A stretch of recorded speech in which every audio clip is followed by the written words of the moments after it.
Hey everybody, I'm Justin Bohn. I'm Mike Val. And this is the Bohn and Zano Zone, where we are always on the lanes, off the charts, and on the mic.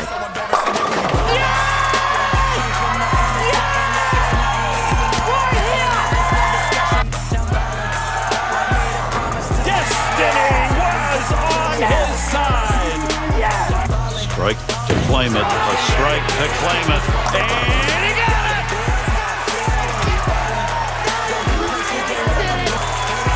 Who do you think you are? Hello everyone, and welcome back to another episode of the Bohn and Zano Zone podcast.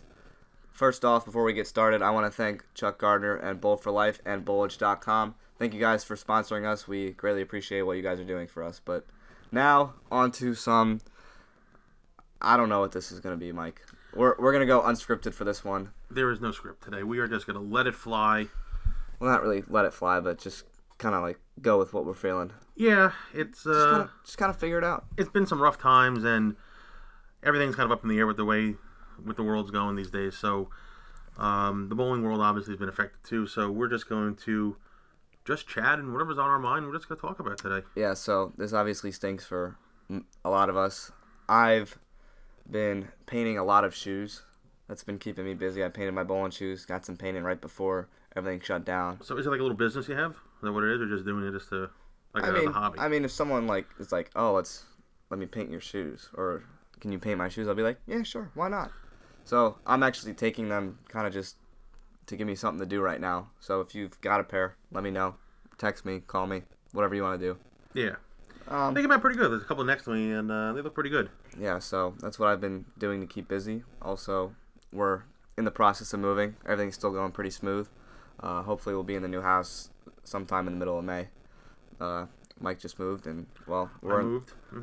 We're doing it now. And as we are doing this tonight, we are practicing social distancing. We are 6 feet apart from each other. So we are safe. In case anybody's wondering, we are very safe. Yes, we are 6 feet apart. We had to make sure of that. Mom wouldn't let me do it. Yep, we are safe. So we've been away for a while, and obviously things have been very busy between schedules and events and whatnot. But we're back. And now things have been very unbusy. Yeah, things are still very slow. But so since the last time we chatted, I think the two events that we have missed was the U.S. Open. Was the U.S. Open. And the beginning of the World Series. And the beginning of the World Series. Well, the World Series in general. Yeah, so we're not going to go ranting on about how this whole quarantine thing kind of stinks. We're just going to talk about bowling. So we're going to start with the first event, the U.S. Open. The people who made that TV show, Anthony Simonson led the tournament by like 300. Belmo was in second, and he was like 170 ahead of the guy in third. So besides Belmo, Anthony Simonson would have led that tournament by almost 500 pins, which is a lot. That's a lot. Yeah, considering the magnitude of that event. Then Dick Allen made that show. Perry Crowell was fourth, and Chris Fye was fifth. But the big thing with that one was Belmo completing the Super Slam, winning that fifth major. And not even the Triple Crown. We're just going to jump the Triple Crown and go right to the Super Slam. Yeah. So that gave him both, but we're just going to eliminate the Triple Crown. Yeah, he was missing that one major that was keeping him from the Triple Crown, the Grand Slam, and the Super Slam all at once, considering the fact that he had already won 11 majors before that. Which is insane to think about, that you have 11 majors and didn't have the Triple Crown yet. That's insane. And we've talked about this before, his records in the majors. They're ridiculous. It's the stats, numbers don't lie, and his numbers don't lie. And he's made the show. Don't forget, he's also made the show in the other two. Yeah. He's made the show in every major this season. Correct. Yeah. And it was funny, people thought that this might have been the beginning of the end for Belmo with his little struggles on TV, and I don't think he's planning on stopping anytime soon. Oh no. You know what's fascinating to me? You know, the PBA years ago, you'd have the 42 game formats, the 56 game formats and whatnot. When you get into a format now that's 56 games, like in the majors, like the U.S. Open, right? You're not beating him. No, you cannot. I'm sorry, you cannot beat him. He just outbowls you. He does. I always said this, and people know that I'm very anti two-hander. Yep. I always used to say, give me Duke or Weber or even Voss against Belmo in the long formats. I'll take the one-hander with the experience all day long. I can't say that anymore. No. He and this is not a knock at Weber and Voss and Duke by any means, but you can't beat this guy. In a long format, you can't beat him. If the PBA had regular events that were 42 games, he would have 50 titles by now. You can't beat him. It's impossible to beat him in the long format. You can't. I know. And, it's honestly pretty crazy to think about. Not only did he win back-to-back majors, but Anthony Simonson bowled for the title in both of those majors. Yeah. I mean, those two guys, they're arguably 1-2 the best bowlers on the planet. And Anthony Simonson's like 23, something like that. He's in his early 20s. And does he have 10 titles already? Is he close? He's close to 10. He's close, yeah. But I know he is already Hall of Fame eligible because of that 2 majors. So my guy, and my favorite guy to watch right now is the Shark. Chris Prather. Love him. Yep. I think Prather has the best physical game on the tour. Yeah. I think he is fantastic. He has a touch at the bottom that's just, oh my God, it's stupid. Everybody wants to be Chris Prather. So now you can always say, okay, Belmonte's the best bowler in the world. So that's not arguing that. He's the best player in the world. He's the best two-hander in the world. Right. Who's the best one-hander in the world? I think Chris Prather's got to be pretty high up there. E.J. Tackett's got to be pretty high up there. He's been up there for a long time. A while. Sean Rash, he's got to be up there too. I mean, he was second in the points last year. Francois Lavoie's got to be up there too. He has a great touch too. Yes. And Frankie did make the show at the World Championship. At the World Championship, which was, we'll talk about that in a couple minutes. And one more guy who's really been putting his name on the scene, Chris Vi. Yes. He made the show at the last 2 majors. I believe he did make a couple, 1 or 2 animal pattern cuts at the World Series. And Chris Vi, not a real household name. No. But he's a Team USA guy. He's been around for a long time.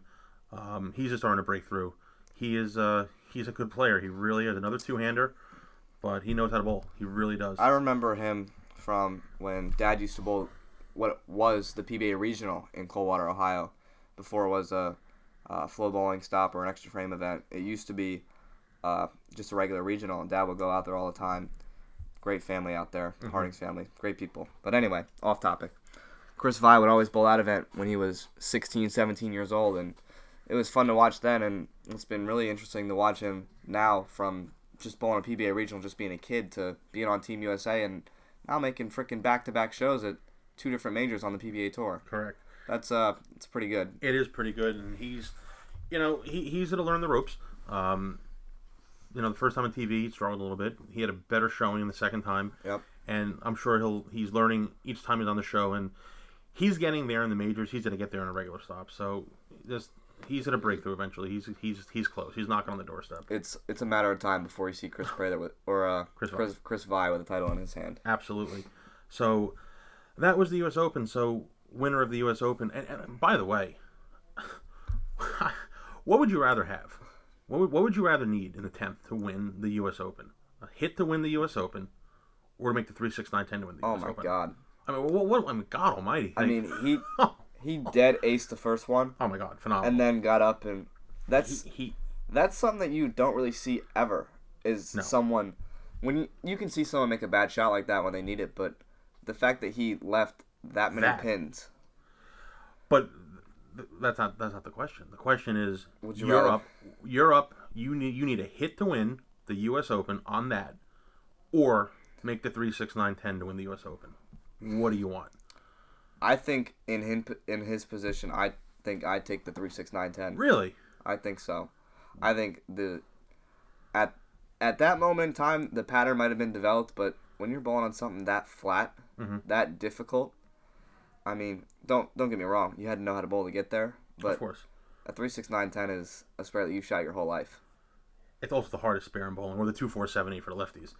But yeah, that's. I mean, on that pattern, and you have to get the back pin. Yeah, and he did throw plastic at it.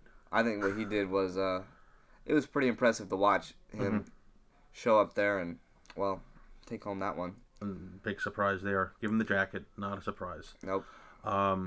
So let's fast forward a couple weeks to the World Championship, or the World Series, if you want to call it the World Series. Yeah, so all the animal patterns were obviously postponed until TBD, to be determined. To be determined, yes.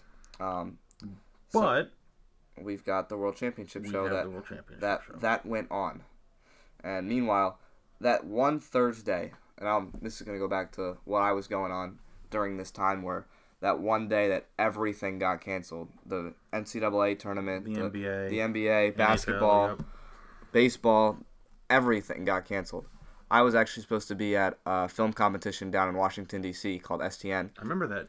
And we had left Wednesday morning at about 8 o'clock. We obviously knew that this wasn't very good, but there were many people who were skeptical, like, oh, this is just like the flu. It's not that big of a deal. Well, when I got down there Wednesday night at about 6 o'clock, a couple hours before the first event was supposed to start the next day at 8:30 and 6 o'clock, well, canceled, whole thing. And this isn't just like some regional event where some schools from the area come through. This is like nationals. There were kids who flew from like California, Texas, Hawaii, Alaska, all over the country that really, well, unfortunately had to go home. So that's where I was, and when I came home, Mom picked me up from school on Thursday at 12 o'clock, and it was just everything. One thing to another. Canceled. There was a meme going around for a little bit about how all the sporting events were getting canceled and bowling just coming out from the side. I thought that was kind of neat. That was great. And then that lasted for about 12 hours when they postponed the animal patterns. But what's great about that is that Sunday, yeah, it was the only live event on. It was the only sporting event on. I know. There was nothing. ESPN was begging the PBA to air that event. I know. So the ratings were really good for it. Yeah. Your ESPN2s and your Fox Sports and whatnot, they're all playing, replays of different games or whatnot. And here comes the PBA. Granted, it was in an empty South Point. I know. But they were live. Right. And it was pretty cool. And you know what I took from that show? What? So you had, was it Dave Ryan? Yeah. It was Dave Ryan in the booth. Yep. So you had Dave, Randy, obviously. And then Norm. And Norm. What I found funny was, when you watch a telecast, they never break down, they never really go into the X's and O's of scoring and how the tournament works. No. If you listen to Duke, he was explaining the scoring system, the plus minus, the 200 being par, and he was 200 over for this block, and because nobody watches professional bowling. He was, no. And when you're looking at the scoreboard, they would put it up on the screen. All right, Vi's up 24 pins. Well, that plus 24 means he's ahead 24 pins, and he was breaking it down because these were all brand new viewers that were tuning into professional bowling. There were definitely a lot of new viewers who watched this TV show just because it was the only thing on. Correct. And I remember that they were contemplating even running the TV show because of how bad it had gotten in that matter of 3 days from Thursday to Sunday. Correct. All of them said it was a go, especially Belmo. Belmo, that was the first TV show that all 5 Belmontes were there for. Yes. Correct. Which I thought was really, really cool. It was. And I remember when Dad won the World Championship and the 5 of us were out there, and that's something that I won't ever forget. And I know, especially for them, I wanted to see Belmo win for just that reason. Well, you wanted to see Belmo beat your father on that show? No. Oh, you mean now? Now. Oh, okay. Now. Okay. You didn't clarify that. Because Dad actually bowled Belmo He did. that show. But now, when his 5 family members were there, I thought that was really, really cool to watch. Absolutely. And especially being the only ones in the stand, too, I thought that was really, really kind of funny. And you heard everything. I know. And you know what was funny? And I said this to you when we've been talking all the time. I said to you, in a big part of the match, I think it was in the Simonson match, when Simonson made a ball change. Yeah. And he didn't miss, I think it was the right lane. He didn't miss the right lane after he made a ball change. Right. And when he made the ball change, he took the lead. And normally you would see Simonson just give it the business. Yeah, like get excited. Yeah. How do you give it the business when there's 12 people in the building? I know. You can't. Like, your opponent's sitting on the bench, and you just couldn't do it. Like, the whole atmosphere, the whole mentality of the players were different because you how do you get into it? And it's already bad enough in that building, because I've actually bowled in that building before. Yeah, it's a pretty cool place. It's so loud in that building that everything echoes. Yes. Like, when you hit the pins, it just, like, echoes off the wall. Correct. So, everything that went on in that building that day was heard. You heard the footsteps going to the line. You Yep. heard the ball on the lane. You heard everything. Yeah. And it was just surreal. I've been watching bowling on TV since I've been 5 years old. I've never seen anything like this before. It was definitely a show to remember. Definitely. And, all right, so let's talk about the finalists. So, the opening match. It was Chris Frankie and Chris and Vi. Frankie Lavoie, who they put on a strike fest in the first match. Yeah. Frankie was playing him in a little bit, and Vi was on urethane. Yep. And Vi needed the hit in the 10th to win the match. Yeah, he needed I think he needed. He needed a He double? might have needed a double. Yeah. I think he flat 10 the first shot. Yeah. But you know, 250 to 260. Yeah, it was something like that. It was a high scoring match. Frankie did what he does. He's a phenomenal shot maker. Yep. Go to the next match, and we bring in Mr. Simonson. Yep. And Simonson didn't look too comfortable until he made that ball change. Right. And he made the ball change, and that was it. It was game over for Frankie. Next match, EJ Tackett. Next match, we bring in EJ. Who actually had the high average in the tournament. He did. And he did an interview with Flo Bowling about how the bonus spins actually cost him leading the tournament. And he wasn't very happy about how Belmo actually caught him because of his match play record. Mm-hmm. Belmo's really good match play record ultimately got him to the lead, besides the fact of how high the scores were and how much he struck. But EJ out-averaged Belmo by a couple of pins a game. And, well... we know how that worked out. Yeah. I think EJ... I think he played wrong. Yeah. I mean, look, he bowled he got six, like five times in the first 6 frames. He did. And, look, he played him wrong. He eventually moved out, and he had a better look from out. And, you know, look, he's phenomenal.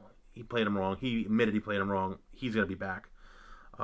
It happens. It happens to everybody. You play him wrong on the show, and it's a sprint. It's a 10-frame sprint when you're on the show. And it doesn't take very long for it to happen either. No. You know, everybody says when you're bowling good, it's... And I can attest to this, and you can probably do the same thing. When you're bowling really good, you feel like you're in the center for 8, 9, 10 hours. Yeah. But when you're bowling bad, you feel like you've been there for 15 minutes, and you're 5 games in already. I know. So, let's go to the title match, and lo and behold, let's have a rematch. Belmo ran him over. And Whereas in the U.S. Open, it was a really, really close game. yes. Belmo ran that match over to the point where, like, it wasn't even close after about 8 frames. No, it was out of the wood. Yeah. And, again, just, you can't beat this guy in a long format. I'm sorry. I don't know how you can beat him. Beating him that one game on TV is one thing, but in a 50-something game format... 56-game format, you're not beating him. It's ridiculous. It's insane. It is, and the longer the format, the better he is. It's like he gets better as the format is longer. I don't think it matters what pattern you put down or whatnot. If you're going to make that format 42 games or greater, you are going to put him on the show, and you're just going to have to say... At least the show. Minimum.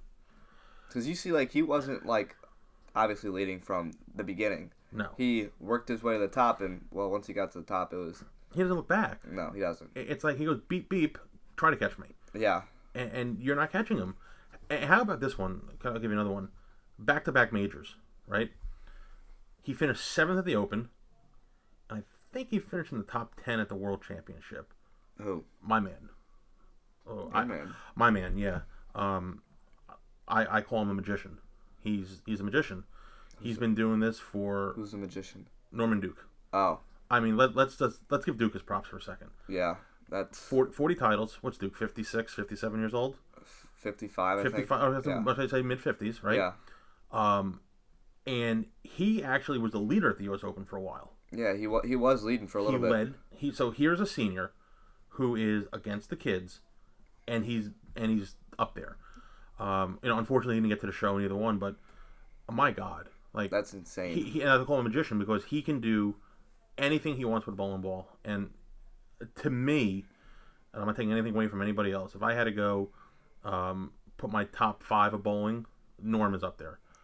Oh yeah, he's got so many tricks, which makes him unbelievable at bowling. It's stupid what he has in his bag of tricks. It's unbelievable, and it's like he gets better as he gets older. I know. It's kind of crazy. It is, and in those formats and on those patterns, like, wow, like that just shows how good he really is. Yeah. So you know what? I'll give you a question. Go ahead. So like I said, I put Duke in my top 5 of bowling here, right? So everybody has the question of, the new thing is the GOAT, right? Who's the GOAT? So let's go. Me and you. All right. Top 5 left-handed bowlers ever. Well, Earl Anthony's got to be one of them. Earl is one of them. Because he's got the most titles of any left-hander on tour. I got to say Parker Bohn. We'll put Parker up there. I think he's pretty up there. Mike Albee. Love Albee. He's up there. I got to go with a new one. I think Jesper is making... Really? I think Jesper's making his name. I don't know if he's in the top 5, but he's definitely pretty close. I'm not really good with all the older names. I'll let you throw. I'll let you add your 2 cents. Okay. And you got one more. You got 4. Give me some help here, Mike. All right, well, I'll give you mine. All right, go ahead. So, obviously, Earl is going to be on my list. And we're going to agree on 3. Earl. Anyway, those were the 3 that stuck out in my mind. Those should be guaranteed on that list. Those are the 3 obvious ones. Yeah. Earl, Parker, and Albee. Yeah. I'm going to give you another one. This guy, to me, is a righty that throws it left-handed. And he is turning 50, or he's about to turn 50. Couch. Is Couch. Jason Couch, to me... Forgot about him. He's pretty up there, too. Jason Couch, to me, he was the first lefty to really get on it. When he came out on tour in the early 90s, you never really saw a lefty get on it like Couch did. I mean, there are shows where he was playing the 5th arrow urethane. And he can do that, too. And he can do that, yeah. So that's what I'm saying. He was kind of the anti-lefty, right? I think he would be on my list, too, being the only person to win back-to-back-to-back TSCs. Three TSCs consecutively, correct. Yeah. My 5th, I'm going to give you 5A and 5B. Okay. All right? Actually, I'm going to go 5A, 5B, 5C, because it's kind of hard on this one. So, I'm going to go Patrick Allen. Okay. Now, Patrick had a lot of knee problems later in his career, but there was that stretch in the mid-2000s where... He definitely made his name. Oh, God. There was nobody better than Patrick. He was the best bowler in the world. And people don't know it, but Patrick's career, even before we went on tour, with all his megabuck experience, fantastic. I'll give you an older guy. You've probably heard of him before. Steve Cook. Yep. Steve Cook, 6'8", 280, monster. And 15 titles, won the Firestone, won the U.S. Open. He got on it a ton. He was probably like Couch. Yeah. Before Couch was Couch, before Couch came out on tour. Resin hurt Cook. He was a great bowler. And 5C is not a guy who ever bowled on tour. Okay. I'm going to give you a lefty who did not bowl on tour, ever. His last name is bowling royalty. Can you figure this one out? Nope. Mike Lichstein. Oh, okay. Mike Lichstein. I can see that. So, Lich, for those who don't know who he is, his dad, Larry Lichstein, was the first player services guy. He used to drill the bowls on tour back in the day. His son, Mike, arguably is one of the best lefties on the planet. And you can ask guys that bowl on tour, and I've had this conversation with multiple guys, and would say Mike Lichstein is one of the best lefties who ever thrown a bowling ball. You ever seen Mike throw a ball before? I have. It's kind of unique. So why don't you tell everybody what unique? He kind of looks like a chicken on the way to the foul line. Yeah, it's. I'm gonna go with unique, and that's probably how I should keep it. So I have a bad swing, but I have a surgically repaired shoulder 3 times. Right. We all know this. So I have a very bad swing. I can't do anything about it. No. Mike Lichstein, he takes 2 steps. He stops. He raises up his right leg. He hops 3 more steps. There's like a half a spin, and then his last 2 steps are phenomenal. It's interesting. It is. Buttriff is another one who's unique. Yep. And guys like Lich and Buttriff, those are the guys who don't matter how you get to the foul line. As long as you do the same thing over and over, the last 2 steps are all that matters. Yeah, I think my 4th pick, Jesper, I think him. Those were the other two shows that we missed. What were the two shows in Indy? Mm-hmm. He actually The doubles. the doubles and then the Indianapolis Open. He won both of them. Yeah, and he won with Troop. Yep. And send our condolences to the Troop family. I know Kyle lost his mom, and that was a great story for Kyle. Yeah. Phenomenal. Guppy was in the stands. I thought it was really cool to watch that, and I mean, now he's really Hall of Fame eligible, and well, that guy proved that when he gets his striking shoes on, Oh my God. he does not miss. And it's hard to strike at Woodland Bowl too. I know. Oh my God. I know. Woodland Bowl is just impossible to strike in. Yeah. I bowled there a bunch of times in college. He seems to always make the show in Woodland. Yeah, it was unbelievable to watch, and that was really one thing that stuck. I mean, he's been really good for the last 5 years, but he's definitely one guy who's quietly making his way up Correct. up that ultimate list of left-handers. No, I agree. I agree with you. One guy who also, I got to think about is Kimo from Europe, from Finland.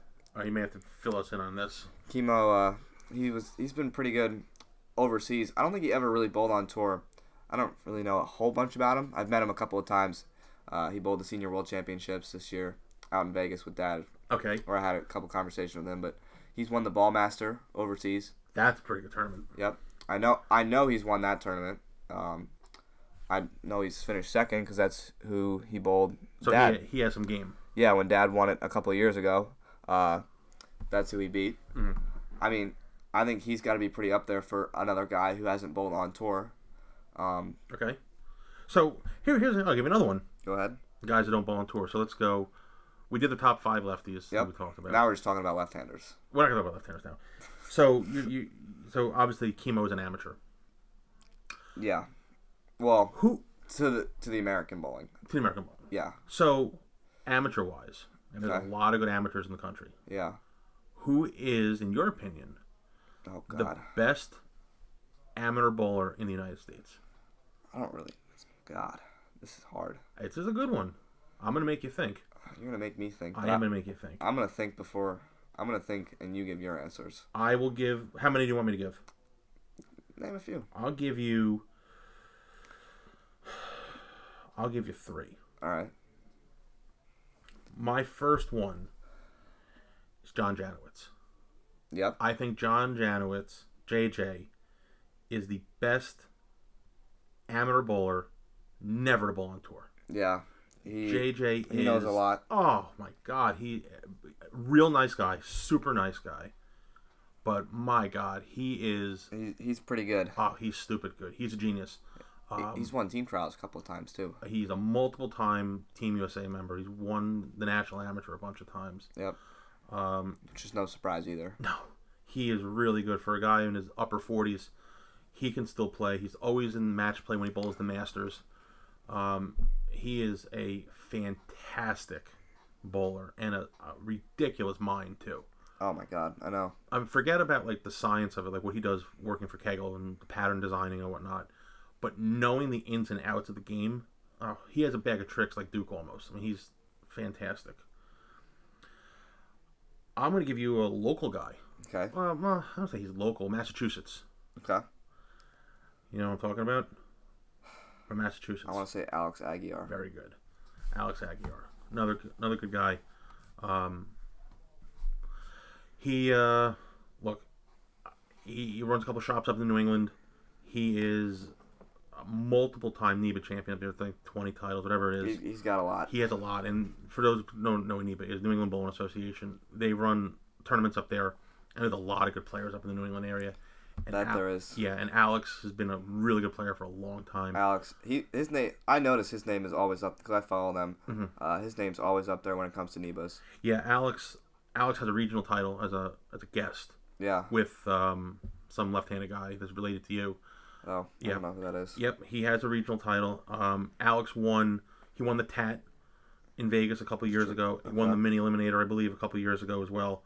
But he bowls the Masters. He's always in match play in the Masters. He's another one. Alex Aguiar is my number 2. And I'm going to pass it to you now.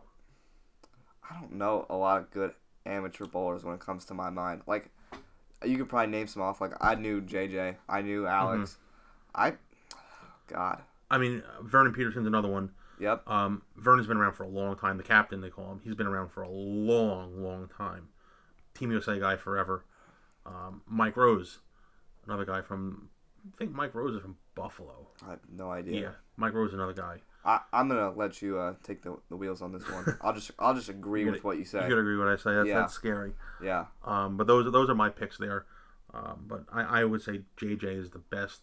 In my opinion, he's the best amateur bowler in the country. Because he's been up there in a lot of the national tournaments, Team USA trials and the Masters. He's been up there a couple of times. Yeah, and any other like big event, like amateur wise, JJ used to bowl a lot of those World Team Challenges back in the day and whatnot. He was always there. He was always up on the top, always near the top, and just a real nice guy. So that's my pick. So you could agree with me on that one? Yeah, I can. All right, so we agreed on something. I think it's time to wrap this one up. So I think we've had a pretty good one for going off the script. Yeah, we were kind of all over the map today. It's okay though. But from everybody here in New Jersey, stay safe. Practice your social distancing. Stay safe. Practice your social distancing. Wash your hands. Do that too. Look, bowling is not going anywhere. Bowling will be back, but remember, you guys gotta support each other. Mm-hmm. I know a lot of people have been hurt by USBC canceling Junior Gold, but it was a tough decision on them too. And well, I gotta hats off to them for even making a decision, because that was a group that I did not even want to be a part of when it comes to making that decision, because I know how hard it would have been either way. And we just support each other through this tough time, because I know it's hard for everybody. We're all in the same boat. Nobody can go bowling. No. And well, if we all stay home and do our part in practicing social distancing, we'll be back on the lanes very soon. Yeah, I mean, look, it's not, the bowling centers aren't going anywhere. We're not going anywhere. The manufacturers aren't going anywhere. Just be patient, everybody. Better to be safe than sorry.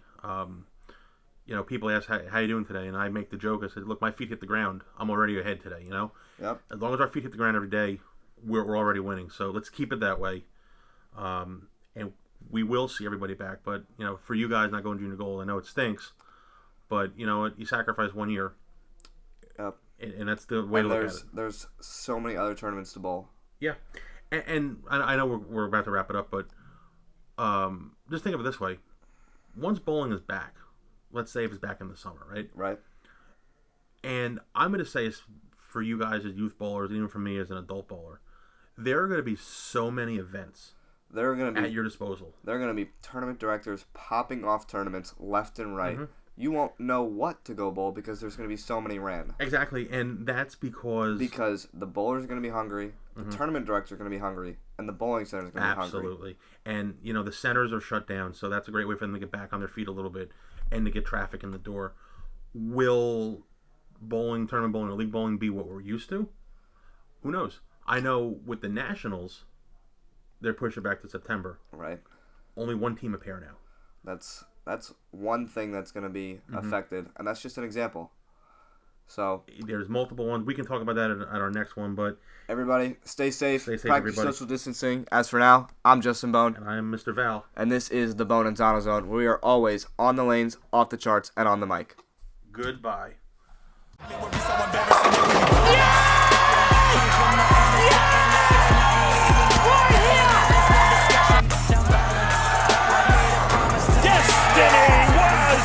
His side. Strike to claim it. A strike to claim it. And